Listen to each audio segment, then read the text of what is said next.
Hola, buenos días, tardes, noches. Mi nombre es Luis Roberto Vega Lozano. Voy a hablar un poquito sobre las preguntas que nos están cuestionando a contestar en la materia de electricidad y magnetismo de la Universidad CNSI en la carrera de Ingeniería Industrial y Sistemas. La primera pregunta que nos plantean en el proyecto integrador es: ¿qué son los circuitos eléctricos y qué importancia tienen en la sociedad hoy en día? Los circuitos eléctricos son sistemas que permiten el flujo controlado de corriente eléctrica a través de componentes como cables, interruptores y dispositivos electrónicos. Son fundamentales día con día para la casa, para un carro, para que funcionen la mayoría de las cosas hoy en día. En resumen, pues son esenciales para la infraestructura moderna y el funcionamiento de la vida cotidiana. La segunda pregunta es: ¿a qué se refieren las leyes de Kirchhoff y dos aplicaciones prácticas que se les pueden dar? Pues las leyes de Kirchhoff describen la conservación de la carga y la energía en los circuitos eléctricos. Se pueden aplicar en diseño y análisis de circuitos para determinar corrientes y voltajes.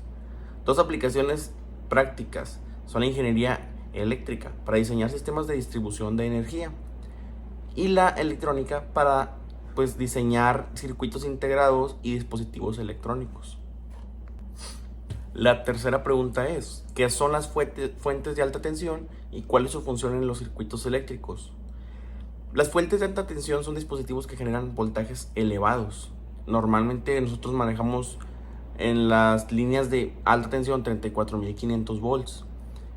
También la principal función de esos circuitos eléctricos es proporcionar la energía necesaria para alimentar componentes que requieren voltajes altos, como tubos de vacío, dispositivos de ionización o para transmisión de energía a larga distancia con mínima pérdida de energía, que son las líneas de alta tensión que vemos en la carretera, los cables que normalmente van de poste a poste.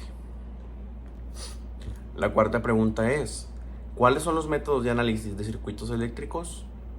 Los métodos de análisis de circuitos eléctricos incluyen el análisis de mallas, el análisis de nodos y el análisis de superposición. Estos métodos se utilizan para calcular corrientes, voltajes y otros parámetros en circuitos eléctricos.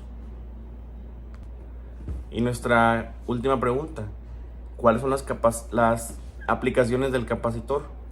El capacitor tiene diversas funciones, como las más comunes que vienen siendo lo que funcionen como filtros. Los capacitores se utilizan en circuitos de filtrado para eliminar el ruido o suavizar señales no deseadas. También funcionan como almacenamiento de carga. También funcionan como temporizadores, acoplamiento y desacoplamiento, que se emplean para transferir señales entre etapas de un circuito sin permitir el paso de corriente continua. Y también para arranque de motores, que en algunos motores eléctricos los capacitores se utilizan en circuitos de arranque para proporcionar el impulso inicial necesario para iniciar el movimiento del motor, como en las mentadas rampas, en los picos de voltaje y todo eso. Esas son algunas de las muchas aplicaciones del capacitor en la tecnología eléctrica y electrónica. Muchas gracias.